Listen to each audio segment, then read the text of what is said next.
కర్ణాటక రాజకీయాలు నాటకీయంగా మారాయి. ఇప్పటికీ కర్ణాటకలో కూడా కాంగ్రెస్ ప్రభుత్వం ఏర్పడి 2.5 సంవత్సరాలు అయింది. ఇక 2.5 సంవత్సరాలు అయిందంటే ఒక్కసారి గనక కర్ణాటక ఎలక్షన్స్ డెఫినెట్గా ఫాలో అయిన వాళ్ళు అప్పుడు ఎవరు కీలక పాత్ర పోషించారు కాంగ్రెస్ గెలవటంలో, ఆ తర్వాత ఎవరు ఏ ప్రమాణాలు ఇచ్చి సిద్ధరామయ్యని సీఎంగా చేశారు అనే విషయాలు కనుక ఒక్కసారి గుర్తు తెచ్చుకుంటే ఇప్పుడు ఎందుకు ఇంత ఉద్రిక్త పరిస్థితి ఏర్పడింది, ఇంత నాటకీయంగా కర్ణాటక రాజకీయం ఎందుకు మారింది అనే అంశాలు కూడా ఒకసారి మనందరికీ కూడా గుర్తుకొస్తాయి. అయితే ఇక హైకమాండ్ వద్దకైతే ఇప్పుడు కాంగ్రెస్ ఎమ్మెల్యేలు క్యూ కడుతూ ఉన్నారు. ఢిల్లీకి చేరుకున్నారు. డీకే శివకుమార్ మద్దతుదారులు. డీకేఎస్ ఎమ్మెల్యేలకు అపాయింట్మెంట్ నిరాకరించింది హైకమాండ్. డీకే శివకుమార్ను సీఎం చేయాలంటూ కూడా ఇప్పుడు ఎమ్మెల్యేలు డిమాండ్ చేస్తూ ఉన్నారు. నేటితో కర్ణాటకలో కాంగ్రెస్ ప్రభుత్వం ఏర్పడి 2.5 ఏళ్లు పూర్తయింది.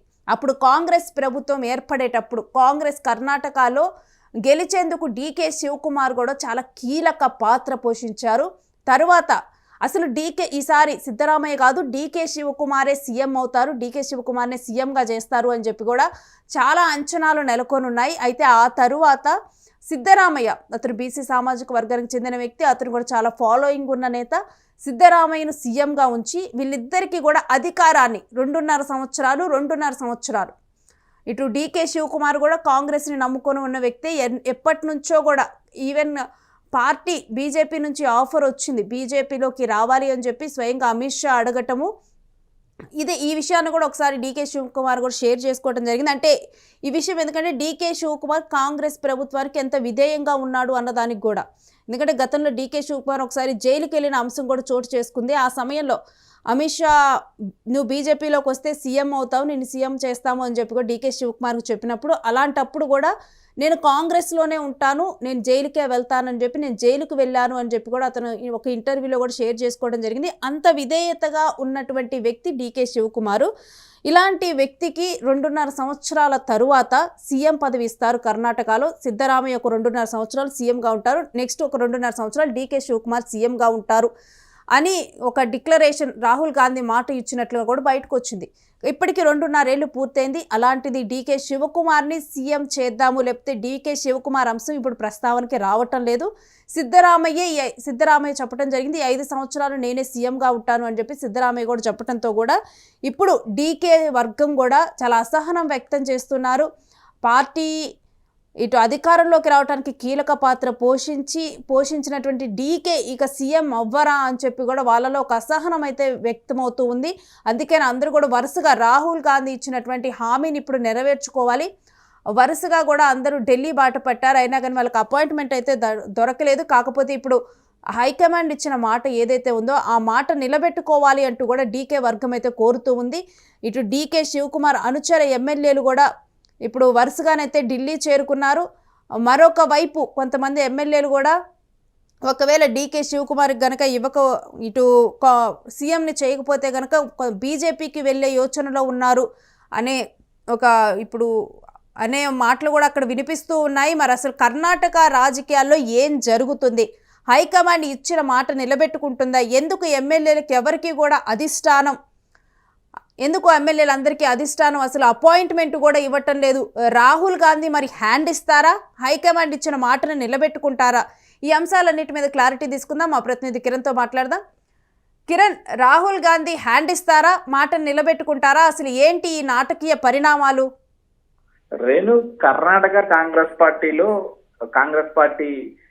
ఏం జరుగుతుంది అంటూ ఆరాధీయడం మొదలు పెట్టారు. ఏదైతే డీకే శివకుమార్ కు సంబంధించిన కొంతమంది ఎమ్మెల్యేలు గత రాత్రి ఢిల్లీ వెళ్లారు.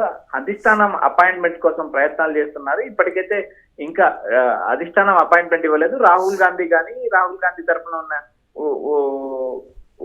గాంధీ తరపున కానీ లేదా ఏదైతే ప్రియాంక గాంధీ కానీ మల్లికార్జున ఖర్గే నుంచి కానీ వారికి ఎలాంటి అపాయింట్మెంట్ ప్రస్తుతానికైతే లభించలేదు. వారు ఢిల్లీలో డీకే వర్గానికి సంబంధించిన ఎమ్మెల్యేలు చక్కర్లు కొడుతున్నారు. ఏదైతే కాంగ్రెస్ పార్టీ అధిష్టానము గతంలో హామీ ఇచ్చింది 2.5 సంవత్సరం అధికార విభజన, ఏదైతే మొదటి 2.5 సంవత్సరం ఏదైతే సిద్ధరామయ్య, మరి మిగిలిన 2.5 సంవత్సరం డీకే శివకుమార్ అంటూ ఆ రోజు కాంగ్రెస్ పార్టీ ప్రతిపాదన చేసింది. ఈ రాజీ ప్రతిపాదనకు డీకే అంగీకరించడం వల్ల డీకేని పిసిసి అధ్యక్షుడితో పాటు మంత్రి పదవులు కూడా భరించాయి. ప్రస్తుతానికి ఆయన పిసిసి అధ్యక్షుడిగా దాదాపు 5.5 సంవత్సరాల కాలం నుంచి ఆయన పిసిసి అధ్యక్షుడిగా కొనసాగుతున్నారు. అదేవిధంగా ఏదైతే నిన్న కూడా డీకే మాట్లాడిన మాటలు చూసినప్పుడు నేను ఎక్కువ కాలం ఏదైతే పిసిసి అధ్యక్ష పదవిలో కొనసాగలేను, కొత్త వారికి బాధ్యతలు ఇవ్వాల్సిన అవసరం కూడా ఉంటుందంటే ఆయన నర్మగర్భంగా చేసిన వ్యాఖ్యలు కూడా రాజకీయాల ఆసక్తి రేకెత్తించాయి. అది మీడియాలో విస్తృతంగా ప్రచారం జరుగుతుంది. ఏదైతే 2.5 సంవత్సరం పూర్తయిన తర్వాత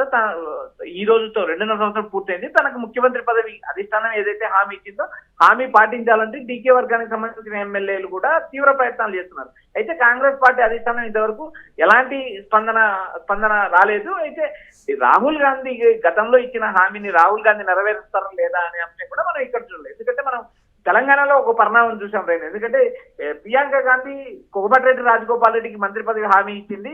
ఆ హామీ ఇవ్వడం వల్ల నేను ఆ రోజు కాంగ్రెస్ పార్టీలో చేరానని చెప్పి ఆయన కూడా చెప్పడం జరిగింది. అయితే ఇక్కడ ప్రియాంక గాంధీ ఇచ్చిన హామీ తెలంగాణ కాంగ్రెస్ పార్టీలో నెరవేరిందా అంటే ప్రస్తుతం నెరవేరే పరిస్థితులు ఇప్పటికైతే కనపడలేదు. అయితే ఇదే విధంగా రాహుల్ గాంధీ డీకేని ముఖ్యమంత్రి చేస్తామని హామీ ఇచ్చారు. కాంగ్రెస్ పార్టీకి కాబోయే అధ్యక్షుడు లేదా ఆయన కాంగ్రెస్ పార్టీకి లోక్సభలో ప్రతిపక్ష నేత, దేశ ఏదైతే లెజిస్లేటివ్ పార్టీ నేత, ఏదైతే ప్రతిపక్షానికి సంబంధించిన నేత కూడా రాహుల్ గాంధీ వివరిస్తున్నారు. కాంగ్రెస్ పార్టీలో ఒక హామీ ఇస్తే హామీని నెరవేర్చాల్సిన బాధ్యత ఉందంటూ డీకే వర్గం ఎమ్మెల్యేలు కానీ కాంగ్రెస్ పార్టీకి పదే గుర్తు చేస్తున్నారు. 2.5 సంవత్సరాల కాలం తర్వాత ముఖ్యమంత్రి పదవి ఇస్తామని చెప్పి కాంగ్రెస్ పార్టీ అధిష్టానం హామీ ఇవ్వడంతో ఆ రోజు అంగీకరించారు. కాబట్టి మాకు మళ్ళీ డీకేని ముఖ్యమంత్రి చేయాలంటూ డీకే వర్గం ఎమ్మెల్యేలు. అయితే అప్పుడు మాట ఇచ్చినటువంటి అధిష్టానం ఇప్పుడు ఎందుకు మాట నిలబెట్టుకోలేకపోతుంది? మారిన పరిణామాలు ఏంటి? రేణు కర్ణాటకలో ఇక్కడ జోడు గుర్రాలు ఏదైతే డీకే శివకుమార్ కావచ్చు, సిద్ధరామయ్య కావచ్చు. సిద్ధరామయ్యకు బీసీ సామాజిక వర్గానికి నేత అయినప్పటికీ బీసీలో ఇతర కులాల నుంచి యాక్సెప్టెన్సీ ఉన్న నేత. అటు లింగాయతులు ఏదైతే కర్ణాటక రాజకీయాలను తీవ్ర ప్రభావితం చేయగల సామాజిక వర్గం లింగాయత సామాజిక వర్గం. ఆ సామాజిక వర్గానికి సంబంధించిన డీకే శివకుమార్ కూడా కర్ణాటకలో చాలా బలమైన వ్యక్తి, గ్రౌండ్ స్థాయి నేత. ఇరువురు ఏదైతే కాంగ్రెస్ పార్టీలో ఇరువురు ఉండడము, ఇరువురు కూడా కీలక నేతలు, ఇరువురు గ్రౌండ్ నేతలు కావడము, ఏదైతే డీకే శివకుమార్ కన్నా అనుభవ రీత్యా సీఎం సిద్ధరామయ్య సిద్ధాహస్తులు. ఎందుకంటే అనుభవం ఉన్న నేత, పలు పార్టీల్లో పనిచేశారు, పలు మంత్రి పదవులు చేపట్టారు. అంతేకాకుండా అహింద ఏదైతే ఓసీ సామాజిక వర్గం ఒక ప్రధాన పాత్ర కర్ణాటక రాజకీయాల్లో పోషిస్తే బీసీ సామాజిక వర్గాల్లో మిగిలిన బీసీ సామాజిక వర్గాలని ఏకపైకి తగ్గించి అహింద అనే ఒక నినాదాన్ని కూడా తీసుకొచ్చిన నేతగా సిద్ధరామయ్యకు గుర్తింపు.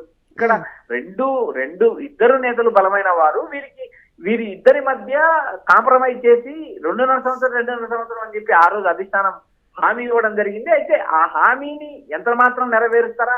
ఎందుకంటే సీఎం సిద్ధరామయ్య పదే ముఖ్యమంత్రి పదవి ఖాళీ లేదంటే ఆయన చేసిన వ్యాఖ్యలు కావచ్చు, తాను ఇందాక వచ్చిన ఒక నోటు కూడా మనం గమనించినప్పుడు తానే 5 ఏళ్లు సీఎం గా ఉంటానని సిద్ధరామయ్య ప్రకటించడం కూడా ఒక ప్రధాన కారణమైంది. ఇక్కడైతే కర్ణాటక కాంగ్రెస్ పార్టీలో 3 వర్గాలు. ఒకటి మల్లికార్జున్ ఖర్గే వర్గం ఉంది. ఆయన జాతీయ కాంగ్రెస్ అధ్యక్షుడు మల్లికార్జున్ ఖర్గే ఉన్నారు. మల్లికార్జున్ ఖర్గే కుమారుడు ప్రియాంక ఖర్గే కర్ణాటక కేబినెట్ లో మంత్రిగా ఉన్నారు. మల్లికార్జున్ ఖర్గే ఒక వర్గము, డీకే ఒక వర్గము, సిద్ధరామయ్య ఒక వర్గం. కర్ణాటక కాంగ్రెస్ పార్టీలో 3 వర్గాలు ఉన్నాయి. 3 వర్గాల మధ్య ఏదైతే అధికార పీఠం దోబూచులాడుతా ఉంది. ఇక్కడ గతంలో ఏదైతే తాను ముఖ్యమంత్రి కాలేకపోయానంటూ కొన్నిసార్లు వ్యాఖ్యానించిన సందర్భం కూడా మల్లికార్జున్ ఖర్గే ఉంది. మల్లికార్జున్ ఖర్గే ప్రస్తుతం జాతీయ కాంగ్రెస్ పార్టీ అధ్యక్షుడిగా ఉన్న మల్లికార్జున్ ఖర్గే కూడా ఏదైతే కర్ణాటక సీఎం పదవిని ఆశించారని కూడా మన గతంలో ప్రచారం జరిగింది. నేను ఈ వ్యవహారాలన్నీ చూసినప్పుడు కాంగ్రెస్ పార్టీ తేనెతిట్టను కదపడం ఎందుకు, ఉన్న సీఎంనే కొనసాగించే ఉద్దేశంతో ఉన్నారా లేదా కొత్త సీఎం నియమిస్తారా అనేది కూడా ప్రస్తుతానికి కర్ణాటక కాంగ్రెస్ లో హైటెన్షన్ రేపుతుంది. మార్పు ఉంటుందా ఉండదా అంటే టీకే ఎమ్మెల్యేలు ఢిల్లీలో తిట్టేసి అపాయింట్మెంట్ల కోసం తీవ్ర ప్రయత్నాలు చేస్తున్నారు. రేణు, అయితే అసలు కాంగ్రెస్ అధిష్టానం దీని గురించి ఆలోచన చేసింది అని మనం అనుకోవచ్చా కిరణ్? ఎందుకంటే ఇప్పుడు పరిణామాలు చూస్తే రీసెంట్గా బీహార్ ఎలక్షన్స్లో ఓడిపోవటం కానీ ఇవన్నీ కూడా ఇప్పుడు ఒక టైట్ సిచ్యువేషన్ అనేది కూడా సెంట్రల్ కాంగ్రెస్లో నెలకొని ఉంది. ఈ సందర్భంలో ఇప్పుడు ఈ మార్పు అనేది కూడా ఇదంతా కూడా ఇప్పుడు పెద్ద తలనొప్పిగా మారుతుంది కాంగ్రెస్ కి అని చెప్పి అందుకనే ఇప్పుడు అక్కడికి వెళ్ళిన వారికి అసలు అపాయింట్మెంట్ ఇవ్వటం లేదు అని అనుకోవచ్చా? రేణు ఇక్కడ మీరు అన్నట్టు తేనె తుట్టను కాంగ్రెస్ పార్టీ దేశవ్యాప్తంగా ఉన్న పరిణామాలను బేరీజ్ చేసుకొని కర్ణాటక కాంగ్రెస్ పీఠాన్ని కదిలిస్తుందా లేదా అనేది కూడా చర్చగా నడుస్తుంది. ఎందుకంటే కాంగ్రెస్ పార్టీ పలు రాష్ట్రాల ఎన్నికల్లో వరుసగా ఓడిపోతుంది. దాదాపు రాహుల్ గాంధీ బాధ్యత చేపట్టిన తర్వాత దాదాపు 95 సార్లు కాంగ్రెస్ పార్టీ ఓడిపోయింది. ఆయా రాష్ట్రాల్లో ఎన్నికలు జరిగిన ఈ ఏదైతే 2014 నుంచి 2025 వరకు నేటి వరకు ఆయా రాష్ట్రాలు కానీ ఆయా ఎన్నికలు కానీ జరిగిన ప్రాంతాలన్నీ బేరీ చేస్తున్నప్పుడు 95 సార్లు ఓడిపోయారంటూ ప్రతిపక్ష బీజేపీ అధికార బీజేపీ రాహుల్ గాంధీపై ఎదురుదాడి చేస్తుంది. మీరు సమర్థవంతమైన నేత కాదు, మీరు ఫెయిల్యూర్ అయిన నేత అంటూ అటు సోషల్ మీడియాలోనూ ఇటు బీజేపీ తర్వాత ప్రతిపక్ష మీడియా కూడా రాహుల్ గాంధీ పైన ఎదురుదాడి చేస్తున్నాయి. ఇలాంటి పరిస్థితుల్లో కర్ణాటక కాంగ్రెస్ పార్టీలో ముఖ్యమంత్రిని మార్చే అంత సాహసం చేస్తారా లేదా అనేది కూడా విస్తృత స్థాయి చర్చ జరుగుతుంది. ఎందుకంటే దేశంలో రాజకీయ పరిణామాలు చూసినప్పుడు కాంగ్రెస్ పార్టీ రోజు రోజుకు గ్రాఫ్ తగ్గిపోతుంది. అధికార బీజేపీ రోజు రోజుకు తన పాత్రను తన అధికార పరిధిని కూడా ఆయా రాష్ట్రాల్లో పెంచుకుంటూ గెలుస్తుంది. ఇలాంటి పరిస్థితుల్లో అధికారంలో బలంగా 137 మంది ఎమ్మెల్యేలు ఉన్న కాంగ్రెస్ పార్టీ ఇప్పుడు ఏదైతే బీసీ సామాజిక వర్గానికి సంబంధించిన నేత, ఏదైతే ప్రజాభిమానం కలిగిన నేత, సీనియర్ నేత అయిన సిద్ధరామయ్యను తప్పించి డీకేని సీఎం చేస్తారా లేదా అనేది కూడా $1 మిలియన్ ప్రశ్నగా కర్ణాటక రాజకీయాల్లో కొనసాగుతుంది.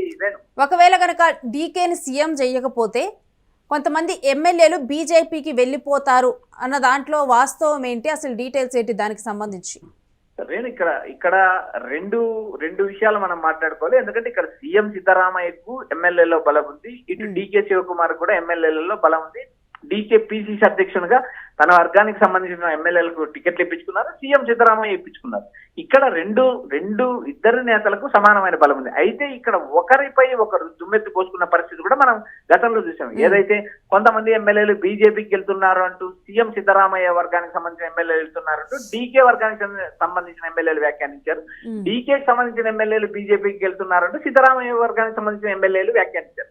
అయితే ఇక్కడ ఏదైతే బీజేపీ అధికార పీఠాన్ని లాక్కోవడానికి కూడా బీజేపీ తన వంతు ప్రయత్నాలు చేస్తుంది. ఇక్కడ కాంగ్రెస్ పార్టీలో ఉన్న అంతర్గత కలహాలు, అంతర్గత కుమ్ములాటు, అధికార మార్పిడి, ఈ వ్యవహారాలన్నీ బీజేపీ కూడా క్షుణ్ణంగా పరిశీలిస్తుంది. ఎందుకంటే బీజేపీకి అవకాశం వస్తే గతంలో కూడా ఏదైతే కాంగ్రెస్ కూటమి కలిసి కాంగ్రెస్ జేడీఎస్ కలిపి ఏదైతే గతంలో సీఎం చేశారో ఇప్పుడు అలాంటి పరిస్థితి కూడా వచ్చే అవకాశాలు ఉన్నాయి. ఎందుకంటే కుమారస్వామి లాంటి నేతను కూడా 2 పార్టీలు కలిసి ఆ రోజు సీఎం చేశాయి, బీజేపీని అధికారంలోకి రాకుండా అడ్డుకున్నాయి. అయితే 2 సంవత్సరాల కాలం తర్వాత ఏదైతే కుమారస్వామిని సీఎం పీఠం దించడానికి ఆ రోజు కొంతమంది కాంగ్రెస్ సంబంధించిన ఎమ్మెల్యేలు బీజేపీలో చేరడంతో ఆ రోజు ఏదైతే కుమారస్వామి ముఖ్యమంత్రి పీఠం నుంచి దిగాల్సిన పరిస్థితి ఉంది. ఆ రోజు కర్ణాటకకు బీజేపీ ముఖ్యమంత్రి అయ్యారు, యడ్యూరప్ప ముఖ్యమంత్రి. ఇలాంటి పరిస్థితులు కర్ణాటకలో తరచూ సంభవిస్తుంటాయి. అయితే అధికార మార్పిడి ఏదైతే ఉందో బీజేపీకి అంత సులభమయ్యే పరిస్థితి కనపడదు. ఎందుకంటే 137 మంది ఎమ్మెల్యేల బలం కాంగ్రెస్ ఉంది. అయితే ఇక్కడ కాంగ్రెస్ పార్టీ ఈ వ్యవహారాన్ని ఏదైతే సిద్ధరామయ్య వర్సెస్ డీకే వ్యవహారాన్ని సున్నితంగా పరిష్కరిస్తుందా, ఇది తెగే వరకు లాగే ప్రయత్నం చేస్తుందా అనేది మనం వేచి చూడాలి. రేణు, మరొకటి ఏంటంటే డీకే లాంటి నేత బీజేపీకి వెళ్తారా? రేణు, డీకే లాంటి నేత బీజేపీకి వెళతారా లేదా అనేది కూడా మనం చెప్పలేని పరిస్థితి. ఎందుకంటే డీకే పదే నేను కాంగ్రెస్ లో పుట్టాను, కాంగ్రెస్ లో పెరిగాను, I'm the loyalty of Congress party. నేను గతంలో కూడా అమిత్ షా లాంటి నేత కూడా నాకు ఫోన్ చేసి డైరెక్ట్ గా బెదిరించిన సందర్భం కూడా చూసాము. ఎందుకంటే ఈడీ కేసులు ఉన్నాయి, జైలుకి వెళ్తావా బీజేపీలో చేస్తావా అని అడిగినప్పుడు ఐఎమ్ గోయింగ్ టు జైల్ అని చెప్పి ఆయన చెప్పడం జరిగిందంటూ ఆయన కొన్ని మీడియాలతో మాట్లాడినప్పుడు కూడా మనం చూసాం. అయితే డీకే శివకుమార్ నిన్న గాని మొన్న గాని ఈ మధ్య జరిగిన ప్రెస్ మీట్ లో కూడా ఆయన చెప్పిన వ్యవహారం మనం గమనించినప్పుడు నేను కాంగ్రెస్ పార్టీకి విధేయని, ఇందిరాగాంధీ కుటుంబానికి విధేయని, నా మీద వచ్చే స్పెక్యులేషన్స్ ఎవరు నమ్మద్దు, నేను కాంగ్రెస్ పార్టీకి విధేయుడిగా కొనసాగుతాను, తనకు ముఖ్యమంత్రి పదవి ఇచ్చినా ఇవ్వకపోయినా నేను కాంగ్రెస్ లో కొనసాగుతాను అన్నట్టు డీకే వ్యాఖ్యానించే సందర్భం కూడా మనం చూసాం. అయితే రాజకీయాల్లో ఎప్పుడు ఏం జరుగుతుందో ఎవరికి చెప్పలేని పరిస్థితి. డీకే ఇదే కాంగ్రెస్ పార్టీలో కొనసాగుతారా లేదా భవిష్యత్తులో ఏదైనా బీజేపీలో చేరి ముఖ్యమంత్రి అవుతారనేది కూడా మనం ఈ రోజు కన్ఫర్మేషన్ చేసే పరిస్థితి లేదు. ఇప్పటికైతే Yes, DK Kiran. Congress party అధిష్టానం పట్ల ఆయన విధేయత చూస్తున్నారు. రాహుల్ గాంధీ సోనియా గాంధీ కుటుంబానికి నేను విధేయుని, కాంగ్రెస్ పార్టీలో కొనసాగుతానంటూ ఆయన వ్యాఖ్యానిస్తున్నారు. అయితే దానికి తగ్గట్టుగా ఆయన వర్గానికి సంబంధించిన ఎమ్మెల్యేలు అయితే టీకేను ముఖ్యమంత్రి చేయాలని అధిష్టానం వద్ద పట్టుబడుతున్నారు. అధిష్టానం దగ్గర లాబింగ్ చేస్తున్నారు. వారి అపాయింట్మెంట్ కూడా కోరారు. ప్రస్తుతానికైతే ఈ వ్యవహారం ఢిల్లీలో, ఇటు కర్ణాటకలో హాట్ రాజకీయంగా నడుస్తుంది. రేణు, ఎస్ కిరణ్, ఇప్పుడు సీఎం కుర్చీ కోసం డీకే సిద్ధరామయ్యకి వ్యతిరేకంగా వ్యూహాలు పన్నుతున్నారా? ఈ వ్యాఖ్యల మీద మీరేమంటారు? రేణు, ఇక్కడ ప్రధానంగా డీకే శివకుమార్ వ్యూహాలు పన్నుతున్నారా లేదా సిద్ధరామయ్యని దించడానికి డీకేనే ప్రధాన కారణమా అనే అంశాన్ని మనం కొద్దిసేపు పక్కన పెడితే, ఈ వ్యవహారం కాంగ్రెస్ పార్టీ ఇచ్చిన అధిష్టానం ఇచ్చిన హామీని మాత్రమే నిలబెట్టుకోమని డీకే శివకుమార్ కావచ్చు, డీకే శివకుమార్ వర్గానికి సంబంధించిన ఎమ్మెల్యేలు అధిష్టానం కోరుతున్నారు. ఇక్కడ ఆ రోజు ఏదైతే కాంగ్రెస్ పార్టీ గెలిచిన తర్వాత కాంగ్రెస్ పార్టీ ముఖ్యమంత్రి సీటు సిద్ధరామయ్యకి ఇచ్చే నేపథ్యంలో జరిగిన వ్యవహారం గమనించినప్పుడు డీకేకి సిద్ధరామయ్యకి మధ్య అధికార మార్పిడి 2.5 సంవత్సరం తర్వాత అధికార మార్పిడి జరుగుతుంది. ఈ అధికార మార్పిడిలో భాగంగానే కాంగ్రెస్ పార్టీ సర్దుబాటు చేసుకుందంటూ గతంలో ప్రచారం జరిగింది. అయితే కాంగ్రెస్ పార్టీ అధిష్టానం మరో కోణం ఆలోచించిన పరిస్థితి ఉంది. ఎందుకంటే 2024 ఎన్నికల్లో సెంట్రల్ లో కాంగ్రెస్ పార్టీ అధికారంలోకి వస్తుందనే అంచనాలు ఉన్నాయి. ఆ అంచనాలు మిస్ కావడంతోనే ఇప్పుడు కర్ణాటక రాజకీయం మలుపు తిరిగింది. ఎందుకంటే ఒకవేళ సెంట్రల్ లో బీజేపీ అధికారంలోకి వచ్చింటే సిద్ధరామయ్య లాంటి నేతను సెంట్రల్ క్యాబినెట్ లోకి తీసుకొని సెంట్రల్ క్యాబినెట్ లోకి అవకాశాలు ఇచ్చే పరిస్థితులు ఉండేవి. ఇక్కడ కర్ణాటకలో ఏదైతే డీకేలు ముఖ్యమంత్రి చేసే అవకాశాలు ఎక్కువ ఉంటాయని ఆ రోజు కాంగ్రెస్ పార్టీ అధిష్టానం భావించింది. అయితే ఆ పరిస్థితి లేకపోవడంతో ప్రస్తుతం ఈ సీఎం పీఠం వద్ద ముడిపడింది. అయితే డీకే శివకుమార్ కావచ్చు, డీకేకి సంబంధించిన ఎమ్మెల్యేలు కావచ్చు ముఖ్యమంత్రి పీఠాన్ని కోరుకుంటున్నారు. ఏదైతే సిద్ధరామయ్యని దించడానికి కూడా డీకే వ్యూహాలు సిద్ధం చేస్తున్నారని మీడియాలో జరుగుతున్న ప్రచారం కావచ్చు. కర్ణాటకలో ఏదైతే డీకేకి సంబంధించిన ఎమ్మెల్యేలు కూడా మా నాయకుడికి ముఖ్యమంత్రి పదవి ఇవ్వాలంటూ వారు అధిష్టానం వద్ద వినపిస్తున్నారు. అధిష్టానం అపాయింట్మెంట్ అడిగిన సందర్భాలు మనం చూస్తున్నాం. Right, thanks for the details Kiran. ఇక డీకే శివకుమార్కి మద్దతుగా ఉన్నటువంటి ఎమ్మెల్యేలు కూడా ఢిల్లీ చేరుకున్నారు. మరోవైపు అధిష్టానం హైకమాండ్ దగ్గర కూడా అపాయింట్మెంట్ల కోసం అయితే వాళ్ళందరూ తిరుగుతున్నారు. అయినప్పటికీ కూడా అధిష్టానం దగ్గర వాళ్ళెవరికి కూడా అపాయింట్మెంట్ దొరకలేదు. ఇదంతా కూడా 2.5 సంవత్సరాల క్రితం ఏదైతే హైకమాండ్ ఒక మాట ఇచ్చిందో అప్పుడున్న పరిస్థితుల్లో కూడా ఇటు 2.5 సంవత్సరాలు సిద్ధరామయ్యకు, మరో 2.5 సంవత్సరాలు ఇటు డీకే శివకుమార్కి, వీళ్ళిద్దరికీ మధ్య కూడా సీఎం పీఠం అనేది పంచబడుతుంది అన్నట్లుగా కూడా ఒక హామీ ఇవ్వటం అనేది జరిగింది. ఇప్పుడు అదే హామీని నిలబెట్టుకోవాలి అని చెప్పి కూడా హైకమాండ్ దగ్గర ఇప్పుడు డీకే శివకుమార్ సపోర్టర్స్ కూడా కోరుతూ ఉన్నారు. కాకపోతే అప్పుడు హైకమాండ్ ఒక పరిస్థితుల మధ్య, కొన్ని పరిణామాల మధ్య ఈ మాట ఇవ్వటం అనేది జరిగింది. ఏదైతే పరిణామాలు ఈ 2.5 సంవత్సరాల తర్వాత ఉంటాయో అని హైకమాండ్ ఎక్స్పెక్ట్ చేసిందో ఇప్పుడు అటువంటి పరిస్థితులు గ్రౌండ్ లెవెల్లో లేవు. మరి ఈ నేపథ్యంలో హైకమాండ్ తానిచ్చిన మాట మేరకు ఆ మాటను నిలబెట్టుకుంటుందా? డీకే శివకుమార్కి సీఎం పీఠం అప్పగిస్తుందా? లేకపోతే ఈ 5 సంవత్సరాలు ఏదైతే సిద్ధరామయ్య ఈ 5 సంవత్సరాలు నేనే సీఎంగా ఉంటాను అంటూ కూడా వ్యాఖ్యలు చేశారో ఈ 5 సంవత్సరాలు కూడా ఆ మాట ప్రకారం సిద్ధరామయ్యే కంటిన్యూ అవుతారా? ఒకవేళ కనుక సిద్ధరామయ్యే అదే పదవిలో 5 సంవత్సరాలు అంటే మిగిలిన 2.5 సంవత్సరాలు కూడా సీఎంగా కంటిన్యూ అయితే డీకే శివకుమార్ కానీ ఆయన అనుచరులు కానీ వీళ్ళందరూ కాంగ్రెస్లోనే ఉంటారా?